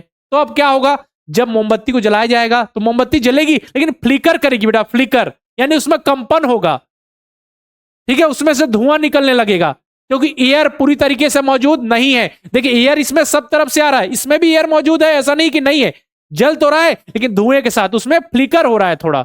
इसमें देखिए एक ही तरफ से एयर आ रही है। अब क्या हुआ, अब हमने क्या किया, नीचे से देखिए, नीचे से ये वाला तो हटा ही गया, मतलब नीचे से एयर नहीं आ रही है, नीचे से वायु की उपस्थिति नहीं है। ऊपर से भी हमने क्या किया, एक वुड से ढक दिया, अब ऊपर से भी एयर नहीं आ रही, अब यहां एयर है ही नहीं। तो हमने क्या, जब ये जला हुआ था मोमबत्ती, तो जितनी एयर उस कांच के बीकर में थी उतने समय तक ये जो है मोमबत्ती जली, लेकिन जैसे ही क्या हुआ, ये एयर हो गई कंप्लीट खत्म, ये अपने आप ये बुझ गई, ठीक है। हमको क्या, जब ऑक्सीजन की मात्रा बढ़ेगी तो यहां पे आग मतलब दहन होगा, इसका कंबसन होगा, लेकिन इसमें क्या है, ऑक्सीजन ही नहीं है, तो फिर कहां से दहन होगा, धुआं बस निकलेगा, बुझ गई ज्वाला जो है, ज्वाला जो निकली, जैसे इसमें ज्वाला बनी, इसमें ज्वाला है लेकिन धुएं के साथ फ्लिकर करेगी, और इसमें तो बिल्कुल ये ज्वाला बंद ही हो गई, ठीक है, फ्लेम बंद ही हो गया, ऑक्सीजन प्रेजेंट ही नहीं है, ऑक्सीजन प्रेजेंट ही नहीं है, ठीक है। चलिए अब एक दो और देख ले हम इसमें। अब ऐसा कीजिएगा आप सभी कि हाँ, आपको मैं बताता हूं। हाँ, जैसे आप एक कोयला लीजिए, लकड़ी लीजिए, ये लकड़ी का कोयला लीजिए, ठीक है, सुनिएगा मैं जो बता रहा हूं उसको भी नोट कीजिएगा। लकड़ी लीजिए, जलती हुई लकड़ी या जलता हुआ कोयला लीजिए, उसको आप लोहे की प्लेट पर रख दीजिए, लोहे की प्लेट पे या तवे पे रख दीजिए। क्या बोला मैंने, जलती हुई लकड़ी लीजिए या जलता हुआ कोयला लीजिए, उसको लोहे की प्लेट पे रख दीजिए या फिर तवे पे रख दीजिए, ठीक है, जल रहा है वो। अब उसको क्या कीजिए, एक बर्तन से ढक दीजिए, कांच के बर्तन से ढक दीजिए। अब एयर देखिए, अब उसको एयर नहीं मिलेगी, वो थोड़े टाइम बाद जलना बंद हो जाएगा, क्योंकि जलती कोई चीज कब है, जब उसको एयर मतलब ऑक्सीजन मिलती है तो वो चीज जलती है, ठीक है। अब हमने ऑक्सीजन ही नहीं दिया, वायु ही नहीं दी, तो जलना बंद हो जाएगा। और एक और एग्जाम्पल और देखें आप, कि ऐसा होता है जब कोई किसी व्यक्ति के वस्त्र जलने लगते हैं, ठीक है, कभी कभी आग लगती है, रूम में आग लग गई, कोई व्यक्ति किसी को बचाने गया तो उसके कपड़ों में आग लग गई, कपड़ों में आग लग गई, ठीक है, तो उसे कंबल ओढ़ाया जाता है, कंबल से ढक दिया जाता है। कंबल से क्यों ढक जाता है, क्यों ढका जाता है, ताकि वहां तक ऑक्सीजन ना पहुंच पाए, इसलिए कंबल से उसको पूरा ढक दिया जाता है, जिससे आग बुझ जाती है। क्योंकि ऑक्सीजन जाएगा तो आग और तेजी से बढ़ेगी, ऑक्सीजन जा रहा है, वायु जाएगी तो और तेजी से बढ़ेगी, इसलिए उसको कंबल से ढक दिया जाता है ताकि ऑक्सीजन की आपूर्ति नहीं हो, ऑक्सीजन की आपूर्ति ना हो, ऑक्सीजन ना मिले उसको, इसलिए कंबल से ढक दिया जाता है, जिससे आग बुझ जाती है। कुल मिला के देख रहे हैं ना आप सभी, ऑक्सीजन प्रेजेंट है तो आग लग जा रही है, ठीक है, मतलब समझिए कंबसन के लिए ऑक्सीजन जरूरी है, अगर हमको कंप्लीट कंबसन करना है तो। अगर इनकम्प्लीट की बात हो तो उसमें तो ज्यादा धुआं निकलेगा, ठीक है, धुआं निकलने लगेगा, इनकम्प्लीट कंबसन है, हार्मफुल गैसेस बनेंगी, क्लियर है ना। चलिए अब आगे बढ़े। अब देखिए हम देखते हैं complete combustion and incomplete combustion. देखिए कंप्लीट कंबसन क्या होता है बेटा, ठीक है। कंप्लीट कंबसन में याद रखिए जो ऑक्सीजन होता है, अमाउंट ऑफ ऑक्सीजन, ऑक्सीजन की मात्रा सफिशिएंट होती है, पर्याप्त होती है। ठीक है, जब कंप्लीट कंबसन हो रहा है तो ऑक्सीजन की मात्रा सफिशिएंट होती है और जलते समय ज्वाला, नीली ज्वाला जलती है। ज्वाला भी मैं बताऊंगा, आगे पढ़ाऊंगा, घबराइए मत। नीली ज्वाला, पीली ज्वाला, काली ज्वाला। ठीक है, फ्लेम क्या मतलब होता है, ज्वाला नीली होती है। गैसें देखिए, कार्बन डाइऑक्साइड प्लस वाटर। तो देखिए गैसें यहां पे कार्बन डाइऑक्साइड प्लस वाटर इसलिए लिखा है क्योंकि ज्यादातर जो फ्यूल्स होते हैं जिनका कंबसन होता है उसमें कार्बन होता है, इस कारण लिखा है। बाकी जरूरी नहीं, जैसे हाइड्रोजन फ्यूल है तो उसमें तो कार्बन नहीं है, हाइड्रोजन ने ऑक्सीजन के प्रेजेंट में क्रिया करके हाइड्रोजन मतलब H2O बनाया, प्लस जो उष्मा हमको चाहिए तो मिल गई। ठीक है, तो वो क्लीन फ्यूल है। ठीक है, तो यहां पे भी कार्बन डाइऑक्साइड प्लस जनरली की बात हो रही है। ठीक है, ये कंप्लीट कंबसन हो रहा है। कंप्लीट कंबसन में क्या होता है, यहां पे धुआं कम निकलता है। ठीक है, धुआं यहां पे नन लिखा है, कहीं कहीं पे क्या होता है, कंप्लीट कंबसन होने के बाद भी हल्का हल्का धुआं निकलता है, ज्यादा नहीं। लेकिन अगर इनकम्प्लीट कंबसन है तब तो धुआं ज्यादा निकलेगा ही। ठीक है, और एनर्जी ज्यादा मिलती। जब सबसे मेन है कि जब कंप्लीट कंबसन होता है मतलब वायु की उपस्थिति में, वायु की मात्रा पर्याप्त होती है, कंबसन हो रहा है, जब दहन हो रहा है तो फिर उष्मा अधिक प्रोड्यूस होगी और धुआं बिल्कुल कम या नहीं के बराबर। ठीक है, ज्वाला नीली और ऑक्सीजन तो फुल है, तभी तो कंप्लीट कंबसन हो रहा है ना। एग्जांपल है जैसे गैस स्टोव वगैरह या एलपीजी जो गैस, लिक्विड पेट्रोलियम गैस है जो जल रही है। ठीक है, तो देखिए उसमें ऊर्जा अधिक मिल रही है ना, खाना तुरंत हमारा पक जाता है, बन जाता है। इसमें धुआं निकलता है क्या अलग से, धुआं तो नहीं निकलता। समझ में आ रहा, हमको उसमें ऊर्जा मिल रही है। उसमें देखिए फ्लेम भी बनता है, उसमें ऊर्जा के साथ साथ लाइट यानी कि फ्लेम, आपका ज्वाला भी बनती है उसमें, नीली ज्वाला, पीली ज्वाला, फिर ब्लैक कलर जो होता है ज्वाला, यानी कि फ्लेम के अलग अलग कलर होते हैं। तो कलर का मतलब क्या है समझे, वो मैं आगे आपको बताऊंगा, घबराइए मत। आगे जब पढ़ेंगे उसको वापस से रिपीट करके इधर आऊंगा, दोनों को जोड़कर अच्छे से कंबाइन करके अच्छे से समझाऊंगा। ठीक है, वही चीज यहाँ पे लिखी हुई है, जैसे गैस स्टोव हो गया और ये आपके एलपीजी गैस। ठीक है, अब देखिए कंप्लीट कंबसन के बाद इनकम्प्लीट कंबसन। इनकम्प्लीट कंबसन में क्या होगा, वहां पे ऑक्सीजन सफिशिएंट था, यहां पे ऑक्सीजन कम हो गया। फ्लेम जो होगा वहां ब्लू था, यहां येलो ऑरेंज हो गया। ठीक है, गैस से यहां पे देखिए कालिक और कार्बन मोनोडाइऑक्साइड, सीओ बताया ना, हार्मफुल गैस है। यहां पे क्या, राख धुआं निकलेगा बेटा, धुआं अधिक निकलेगा और एनर्जी जो होगी आपकी, एनर्जी यानी ऊर्जा, जो उष्मा ऊर्जा मिलेगी हमको वो बिल्कुल कम मिलेगी, धुआं ज्यादा निकलेगा, कालिक जो हार्मफुल गैसेस ज्यादा निकलेंगी। समझ रहे हो, तो ये इनकम्प्लीट कंबसन है, या मतलब यहां वायु प्रेजेंट नहीं है सही से, या वायु की मात्रा कम है। ठीक है, जैसे क्या है, जो स्टोव कवर्ड विद द यूटेंसियल, जैसे स्टोव है, जैसे हमने देखा ना यहाँ पे देखिए, जैसे स्टोव ये है, स्टोव है, ठीक है, गैस स्टोव बिल्कुल अच्छे से जल रहा है, इसके ऊपर बर्तन रख दीजिए तो ऑक्सीजन, अभी तो देखिए इसमें ऑक्सीजन प्रेजेंट है, सब ऑक्सीजन ही तो है, वायु प्रेजेंट है मतलब ऑक्सीजन प्रेजेंट है, तो देखिए बिल्कुल खुला हुआ है। लेकिन उसको हमने यूटेंसियल बर्तन से ढक दिया तो वायु की मात्रा कम हो गई, वायु प्रेजेंट ही नहीं है, वायु प्रेजेंट नहीं मतलब इनकम्प्लीट कंबशन हो जाएगा। समझ में आ रहा है ना, बोलिए क्लियर है। कल टेस्ट नहीं होगा बेटा, कल प्रैक्टिस सीट है, कल प्रैक्टिस सीट। आप सीधा जैसे आज क्लास हो गई, आज के बाद क्लास आपकी होगी मंडे को, क्योंकि कल तो आपका सेकंड चैप्टर माइक्रो ऑर्गेनिज्म वाले जो चैप्टर है उसका शाम को 5 बजे तक आपको प्रैक्टिस सीट मिल जाएगी। इसके बाद हम क्या करेंगे कि संडे को शाम 5 बजे तक आपको टेस्ट भी दे दिया जाएगा। ठीक है, तो कल अच्छे से प्रैक्टिस सीट कीजिए। पहले तो कल इस चैप्टर को मतलब जो सेकेंड वाला चैप्टर है उसको रिवाइज कीजिएगा सुबह से शाम तक, जितना भी समय मिले। शाम को उसकी प्रैक्टिस सीट खुद से सॉल्व कीजिए, आंसर की तो मिल ही जाती है। इसके बाद फिर आप रेडी हो जाएंगे टेस्ट के लिए, थोड़ा आराम कीजिएगा, संडे को शाम को दीजिएगा टेस्ट, फिर मंडे को नेक्स्ट जो ये वाला चैप्टर है उसको आगे हम कंटिन्यू करेंगे। ठीक है, कालिक जैसे राख वगैरह जैसी नहीं होती उसे कहते हैं कालिक, प्रोड्यूस करती है अंगारों के रूप में, ये जलती है जैसे ये वाले। इसमें देखिए अंगारों के रूप में जलना मतलब ये नहीं होगा कि वो इनकम्प्लीट है या कंप्लीट है। अंगारों के रूप में तो हमारी वो भी लकड़ी भी जलती है, कोयला भी जलता है, चारकोल भी जलता है, समझ आ रहा है, लेकिन उसमें ऑक्सीजन प्रेजेंट है तो पूर्ण दहन हो रहा है, कंप्लीट कंबशन हो रहा है। ठीक है, चलिए अब आगे हम देखें। अब ये एक जो डेफिनेशन है वो आप नोट कर लीजिए। एक है इग्निशन टेम्परेचर किसे कहते हैं, ज्वलन ताप किसे कहते हैं, the lowest temperature at which the substance catch fire, is called ignition temperature. वह न्यूनतम ताप जिस पर कोई पदार्थ जलने लगता है। क्या बोला? वह न्यूनतम ताप, वह न्यूनतम टेम्परेचर जिस पर कोई पदार्थ जलने लगता है उसे हम कहते हैं ज्वलन ताप। बोलिए, नोट कर लीजिए जल्दी से। ठीक है?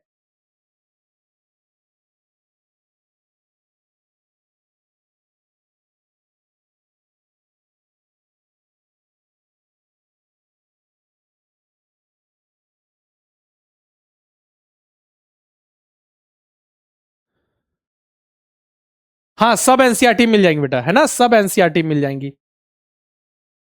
जब कोई पदार्थ, क्या मैंने बोला, जिस न्यूनतम टेम्परेचर पर कोई पदार्थ, कोई फ्यूल जो है जलने लगता है तो उसे उसका इग्निशन टेम्परेचर कहते हैं। किसी किसी का इग्निशन टेम्परेचर कम होता है, किसी किसी का ज्यादा होता है। समझ में आ रहा है? किसी किसी का कम होता है इग्निशन टेम्परेचर, किसी किसी का ज्यादा होता है, तो अब उसी को हम कहेंगे। ठीक है? जैसे आप देखिए कि कागज है अपने पास, कागज है, ठीक है, पेपर है, कागज, कागज के सामने हम जलती हुई माचिस ले जाएं, तब क्या होगा? वो जल्दी से जल जाएगा बेटा। क्यों? क्योंकि कागज का इग्निशन टेम्परेचर कम होता है, मतलब वो कम टेम्परेचर में भी जलने लगता है। क्लियर है? चलिए, क्लियर है। लकड़ी है, अब सुनिए, लकड़ी है आपके पास, लकड़ी के सामने आप जलती हुई माचिस ले जाए तो क्या वो जल्दी से जल जाएगा? नहीं जलेगा बेटा। क्यों? क्योंकि उसका इग्निशन टेम्परेचर, ज्वलन ताप बहुत ज्यादा होता है, मतलब उसको जलने के लिए अधिक टेम्परेचर की जरूरत पड़ती है, तुरंत तो नहीं जलेगा। इसलिए आपने देखा होगा कि लकड़ी में हम किसका यूज करते हैं? लकड़ी में बताइए जल्दी से, हम किसका यूज करते हैं? कोई बता पाएगा? लकड़ी या कोयले?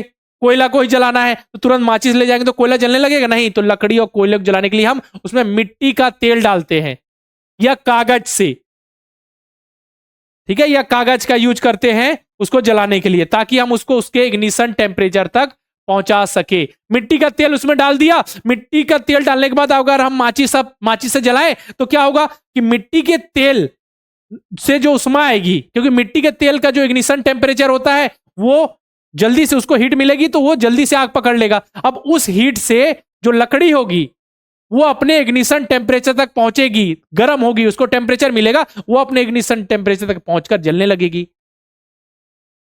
समझ में आ रहा है ना? उसी प्रकार हम क्या करते हैं, जब लकड़ी को जलाना रहता है तो कागज वगैरह जला देते हैं। कागज का इग्निशन टेम्परेचर क्या है? कम है, कागज जल्दी जल गया। अब उस जलने से जो टेम्परेचर है, जो उष्मा आ रही है, टेम्परेचर है, उस टेम्परेचर से हम लकड़ी को जलाएंगे तो लकड़ी क्या होगा? अपने इग्निशन टेम्परेचर तक पहुंचने का प्रयास करेगी। अगर वो पहुंच गया इग्निशन टेम्परेचर तक लकड़ी तो फिर लकड़ी जल जाएगी, नहीं तो नहीं जलेगी। बोलिए, क्लियर है? अब मुझे बताइए ये चीज कि जो माचिस की तीली होती है, जैसे ये माचिस की तीली है, जैसे आपको यहां मैं बता दूं, जैसे ये माचिस की तीली है बेटा, ठीक है, तो ये माचिस की तीली अपने आप जलती है क्या? जल्दी से बोलिए, माचिस की तीली अपने आप जलती है कि नहीं? बेटा कैरोसिन क्या है? आपको बताया था पिछली क्लास में। मिट्टी का तेल क्या है बेटा? मिट्टी का तेल कॉन्स्टिट्यूएंट्स है किसका? पेट्रोलियम का। पेट्रोलियम का एक संगठक है, बताया था पिछली क्लास में। चलिए, तो अपने आप कभी नहीं जलते। जो माचिस की तीली होगी ये अपने आप कभी नहीं जलेगी, याद रखिएगा।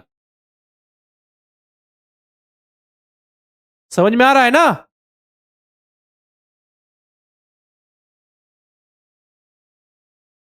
क्लियर है कि नहीं? बोलिए जल्दी से। मैच बॉक्स से माचिस की जो तीली है ये अपने आप नहीं जलती बेटा, क्योंकि क्या होता है, इसको उसके इग्निशन टेम्परेचर तक पहुंचना पड़ेगा तभी वो जलेगी। तो क्या होता है कि जो ये माचिस की तीली है, जैसे लकड़ी है, एक छोर पर देखिए यहां पे क्या होता है, कुछ रसायन होते हैं, केमिकल्स होते हैं। जैसे इसमें व्हाइट फॉस्फोरस, व्हाइट फॉस्फोरस के साथ ये एंटीमनी ट्राइसल्फाइड और पोटेशियम क्लोरेट का मिश्रण होता है। कुछ गोंद,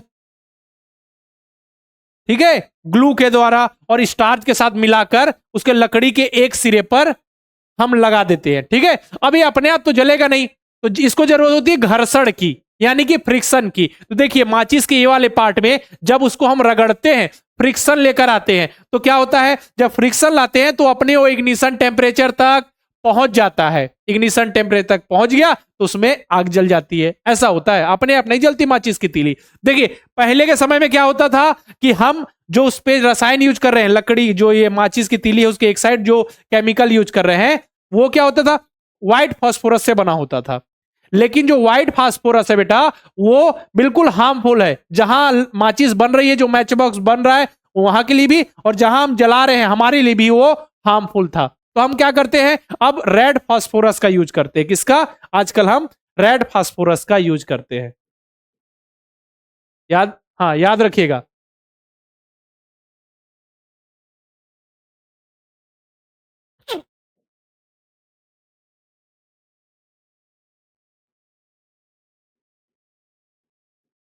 इसका यूज करते हैं हम, रेड फास्फोरस का यूज किया जाता है अभी के समय में। अब क्या होता है, रेड फास्फोरस जब हम उसको जैसे ही फ्रिक्शन देते हैं, जैसे ही रगड़ते हैं उसमें जो इसके डिब्बे में, तो क्या होता है, जो रेड फास्फोरस होता है वो किस में चेंज हो जाता है, व्हाइट फास्फोरस में।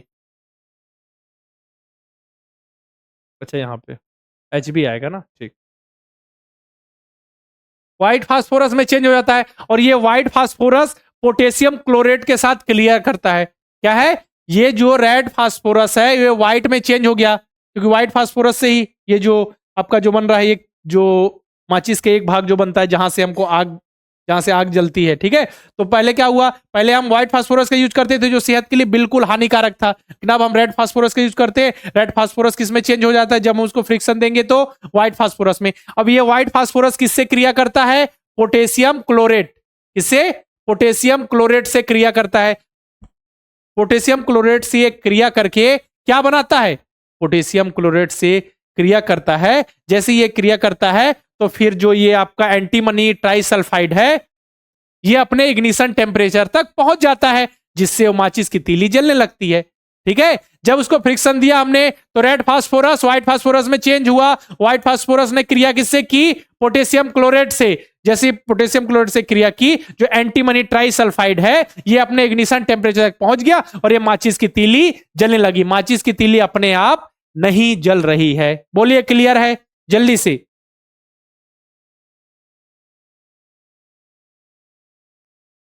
ठीक है, जंगल की आग तो मैंने बता दी। साथ में देखा होगा कोयले का ढेर होता है, तो कोयले के ढेर में भी वायु की उपस्थिति में अपने आप आग लग जाती है कभी कभी, है ना। कोयले का ढेर है या कचड़े का ढेर होता है, वहां भी कभी कभी अपने आप हवा, वायु तो प्रेजेंट है, खुला वातावरण है, तेज धूप पड़ रही है, फ्रिक्शन हो जाता है। ठीक है, किसी भी प्रकार से हवा के कारण या बिजली के कारण घर्षण हो गया, आग लग जाती है अपने आप, है ना। जिस तरह जंगल की आग के बारे में मैंने बताया आपको, जो सूखी घास में आग लग जाती है, पहले पेड़ों में फैलती है फिर पूरे जंगल में, जिसे जंगल की आग कहते हैं। ओके, और और बताइए, और क्या जानना है आपको।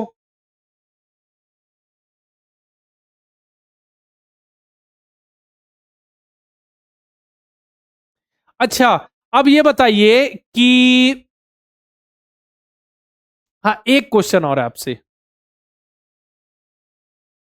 हाँ एक क्वेश्चन आपसे ये है, जो खाने वाला तेल है बेटा, ठीक है, जिस तेल से हम खाना बनाते हैं, तो वो जो तेल होता है बेटा वो कभी जलता है क्या, बताइए। तेल जलता है क्या? जलता है बिल्कुल। अगर आप उसको उसके इग्निशन टेम्परेचर तक ले जाएंगे तो तेल भी जलने लगेगा, याद रखिए। अगर आप उसको उतना टेम्परेचर देंगे जिस तेल से आप खाना बना रहे हैं, जैसे किसी बर्तन में आपने तेल डाल दिया, अब उस तेल को उतना टेम्परेचर देंगे कि वो अपने इग्निशन टेम्परेचर तक पहुंच जाए तो जलने लगेगा। समझ में आ रहा है ना? ठीक।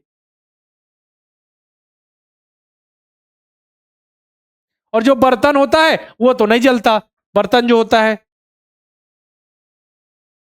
हाँ बर्तन को इस तरीके से रेडी किया जाए तो उसमें कि आग ना लगे उसमें, ठीक है, जल कर, हाँ जलता है कब, जब वो तेल जो है, जो ऑयल है, वो इग्निशन टेम्परेचर तक पहुंच जाता है, उसका इग्निशन टेम्परेचर हाई होता है, ठीक है, तो उसे जलने में भी समय लगता है। ठीक है, अब आपको एक और मैं एग्जांपल बताऊं, कौन सा। अब ये बताइए मेरे से, मेरे को एक बात, कि मिट्टी का तेल है और लकड़ी है, किसका इग्निशन टेम्परेचर कम होगा और किसका ज्यादा होगा। इग्निशन टेम्परेचर कम होने का क्या मतलब है और ज्यादा होने का क्या मतलब है। हाँ, यूटेंसिल्स जो है, बर्तन जो है काले हो जाते हैं बेटा। मतलब समझिए उसका इग्निशन टेम्परेचर बहुत हाई होता है, मतलब बहुत समय के बाद, बहुत ज्यादा टेम्परेचर देने के बाद वो जलेगा, मतलब ना के बराबर। लेकिन ऑयल तो है वो एक इग्निशन टेम्परेचर पे जलने लगेगा, पेपर है वो एक इग्निशन टेम्परेचर पे जलने लगेगा अपने न्यूनतम ताप पर, जो इसका इग्निशन टेम्परेचर है। इग्निशन टेम्परेचर ही क्या होता है, जिस न्यूनतम ताप पर कोई पदार्थ जलने लगता है। अब मुझे बताइए आप सभी कि आपके पास क्या क्या है। मिट्टी का तेल है, मिट्टी के तेल के साथ साथ है लकड़ी। किसका इग्निशन टेम्परेचर कम होगा? मिट्टी के तेल को थोड़ा सा हीट दीजिए, थोड़ी सा आप टेम्परेचर दीजिए, वो जलने लगेगा। लेकिन लकड़ी का इग्निशन टेम्परेचर बहुत हाई होता है बेटा। क्या होता है? बहुत ज्यादा हाई होता है, मतलब उसको बहुत ज्यादा टेम्परेचर देते हैं तब जलता है। मिट्टी के तेल का इग्निशन टेम्परेचर कम होता है, मतलब कम टेम्परेचर पे जलने लगता है, मतलब ज्वलनशील होता है। क्या होता है? ज्वलनशील पदार्थ। अब ज्वलनशील पदार्थ किसे कहते हैं? यानी कि इनफ्लेमेबल सब्सटेंस। इनफ्लेमेबल सब्सटेंस ज्वलनशील पदार्थ किसे कहते हैं? अब सिंपल सी डेफिनेशन है, जिस भी पदार्थ का, जिस भी सब्सटेंस का इग्निशन जो टेम्परेचर है वो कम होता है, इग्निशन टेम्परेचर यानी ज्वलन ताप कम होता है, जो ज्वाला के साथ सरलता पूर्वक आग पकड़ लेता है। मतलब उसको आप हीट दे रहे हैं, तुरंत वो आग पकड़ ले रहा है। जिस भी, मैंने क्या बोला, जिस भी पदार्थ का इग्निशन टेम्परेचर बिल्कुल कम होता है, जैसे उसको आप हीट देंगे वो आसानी से जलने लगेगा, तो उसे हम क्या कहते हैं? इनफ्लेमेबल सब्सटेंस या फिर ज्वलनशील पदार्थ उसे हम कहते हैं। जैसे अब देखिए, पेट्रोल के पास आप ले जाइए हीट, उसे टेम्परेचर दीजिए, पेट्रोल को तुरंत आग लग जाएगी। माचिस की तीली ले जाइए, अल्कोहल के पास माचिस की तीली ले जाइए, तुरंत आग लग जाएगी, है ना। आपके पास लिक्विड पेट्रोलियम गैस है, गैस रिलीज हो रही, कई बार होता है ना, गैस निकलने लगती है, वहां पे माचिस की तीली ऐसी जलाइए, माचिस की जलती हुई तीली ले जाइए, आग बहुत तेजी से लग जाएगी। तो ये सभी क्या है? ज्वलनशील पदार्थ है बेटा। जैसे मिट्टी का तेल है, मिट्टी के तेल में ऐसा आप माचिस जलाइए और उसके पास ले जाइए, मिट्टी का तेल अचानक से जलने लगेगा, है ना, क्योंकि ये ज्वलनशील पदार्थ है, इनफ्लेमेबल सब्सटेंस है। समझ में आ रहा है ना? ठीक है, वेरी गुड। चलिए एक लास्ट एग्जांपल और ले लेते हैं इसी से रिलेटेड, ताकि आपको चीजें क्लियर हो जाए। क्वेश्चन की प्रैक्टिस तो हम मंडे को करा देंगे आपको, ठीक है। अब देखिए हम क्या कर रहे हैं। हमने लिया बेटा एक मोमबत्ती,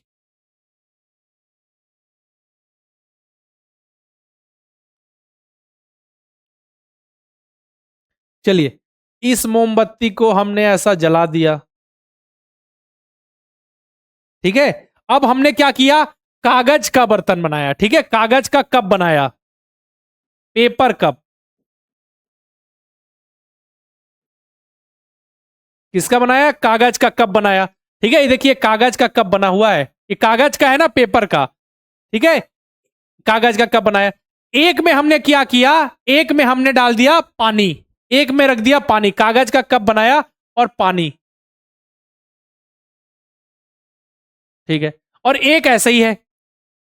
अब हमने क्या किया? इसको देखिए, ये ताप, यहां से ये मोमबत्ती जल रही है, तो मोमबत्ती से उष्मा तो निकल ही रही है, ठीक है, ज्वाला निकल रही है, ठीक है, तो इसको अब हीट तो मिल रही है, ये जल रही है, ठीक है। लेकिन बताइए ये कागज तो जल जाएगा, क्योंकि कागज का इग्निशन टेम्परेचर बहुत कम होता है, तो जिसमें पानी नहीं है वो वाला जो पेपर है वो जल जाएगा। चलिए जल जाएगा, जल जाएगा, लिख दिया मैंने कि पेपर जल जाएगा, बर्न हो जाएगा, ठीक है। लेकिन जिस पेपर के कप में पानी है, क्या ये वाला पेपर जलेगा? बताइए, जल्दी से बताइए, जल्दी से बोलिए, जल्दी से।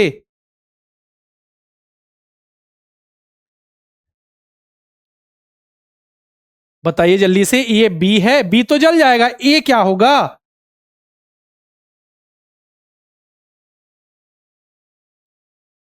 जो इसमें से उष्मा है बेटा, जो इसमें से उष्मा है वो कागज की जगह पहले किसमें जाएगी?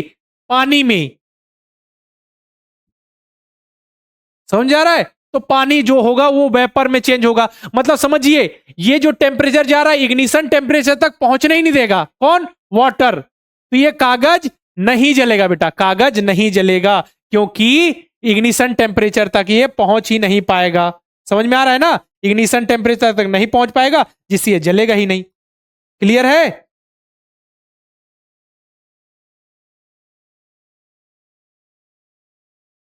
क्योंकि कागज के कप को जो इसमें से उष्मा दी जा रही है बेटा, वो क्या होगी, वाटर में चली जाएगी। वाटर में चली जाएगी तो वाटर इवेपोरेट होगा, ठीक है, वो उष्मा उसमें चली जाएगी। मतलब ये कागज का कप नहीं जलेगा, क्योंकि देखिए जो ये उष्मा है जो पेपर को अपने इग्निशन टेम्परेचर तक पहुंचा देती, मतलब जो इसमें से उसको टेम्परेचर मिल रहा है उससे पेपर इग्निशन टेम्परेचर तक पहुंच जाता। लेकिन क्या हो रहा है, ये जो वाटर है, ये जो उष्मा है पेपर से नहीं इसमें चली जा रही, किसमें, वाटर में। तो ये जो है पेपर का कप है, नहीं जलेगा, पेपर का कप नहीं जलेगा। समझ में आ रहा है ना, पेपर का कप नहीं जलेगा। फिर क्या होगा, क्या होगा, जब ये पूरा उड़ जाएगा वाष्प बन के, जब ये पूरी तरीके से इसमें वाटर नहीं होगा, सूख जाएगा ये पेपर, ठीक है। मतलब कि डायरेक्ट इसी कंडीशन आ जाए कि जब ये जो इसमें से उष्मा निकल रही हो डायरेक्ट पेपर को मिले उष्मा, कागज को उष्मा मिले तो कागज जल जाएगा। लेकिन अगर उसमें वाटर है तो ये जो उष्मा जो कागज को मिल रही है वो कागज से हुए वाटर में चली जाएगी, उस उष्मा का यूज कागज करेगा। तो फिर जब ये जो पेपर है अपने इग्निशन टेम्परेचर तक कभी पहुंच ही नहीं पाएगा, तो कभी भी ये पेपर नहीं जलेगा, ठीक है। ये किसका एग्जाम्पल है बेटा, ये किसका एग्जाम्पल है, जरा मुझे बताइए, इग्निशन टेम्परेचर का, कि कोई भी पदार्थ तभी जलेगा जब वो अपने इग्निशन टेम्परेचर पर पहुंचेगा। क्योंकि इग्निशन टेम्परेचर क्या होता है, इग्निशन टेम्परेचर का मतलब है वह न्यूनतम टेम्परेचर जिस पर कोई पदार्थ जलने लगता है, तो उसे हम इग्निशन टेम्परेचर या ज्वलन ताप कहते हैं, ठीक है। तो आज की क्लास में रखते हैं इतना ही, बहुत सारे क्वेश्चंस हैं। रेडी है क्या क्वेश्चन की प्रैक्टिस करने को, बताइए जल्दी, रेडी है? चलिए एक क्वेश्चन कर लीजिए, होमवर्क रख लीजिए। चलिए एक क्वेश्चन है, होमवर्क का क्वेश्चन है, बाकी क्वेश्चन की प्रैक्टिस हम मंडे को करेंगे। इस क्वेश्चन ये है कि आपका होमवर्क के रूप में ले लीजिए इस क्वेश्चन को। ये होमवर्क का क्वेश्चन क्या है, what is the main difference between burning of coal and burning of a candle. कोयले के जलने और मोमबत्ती के जलने में मुख्य अंतर क्या है।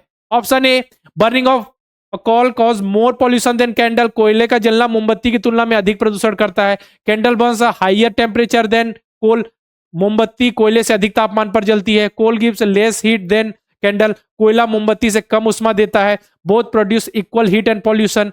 तो इसका आंसर क्या होगा, कमेंट बॉक्स में आप सभी को लिखकर बताना है, ठीक है ना। एक ही क्वेश्चन कराया बेटा, होमवर्क है आप सभी के लिए। बाकी आप सभी को कल शाम को प्रैक्टिस सीट मिल जाएगी सेकंड चैप्टर की, और संडे को आपको चैप्टर टेस्ट मिल जाएगा, ठीक है। बहुत अच्छे से सारी चीजें क्लियर है, एक बार मुझे बोल दीजिए सर जी क्लियर है, जितनी भी चीज आपने समझाई क्लियर है बेटा। हाँ कमेंट बॉक्स में बताइएगा आंसर, नेक्स्ट क्लास में देखेंगे आप सभी के आंसर। क्लियर है ना सब कुछ। आज का हमारा जो 4th चैप्टर था स्टार्ट हुआ था कंबशन एंड फ्लेम, यानी कि दहन तथा उष्मा। क्लियर, चलिए ओके ठीक है। हाँ दानिश, जब पढ़ाया जाएगा बेटा, जब भी, अभी देखिए आपकी मैथ्स की क्लासेस चल रही है, साइंस की क्लासेस, जब लैंग्वेज की क्लासेस स्टार्ट होंगी तो आपको बताई जाएंगी, घबराइए मत, अभी धीरे धीरे पढ़िए, समय है आपके पास। ओके चलिए रेडी, क्लियर, फिर मिलते हैं नेक्स्ट क्लास में, तब तक के लिए अलविदा, गुड नाइट।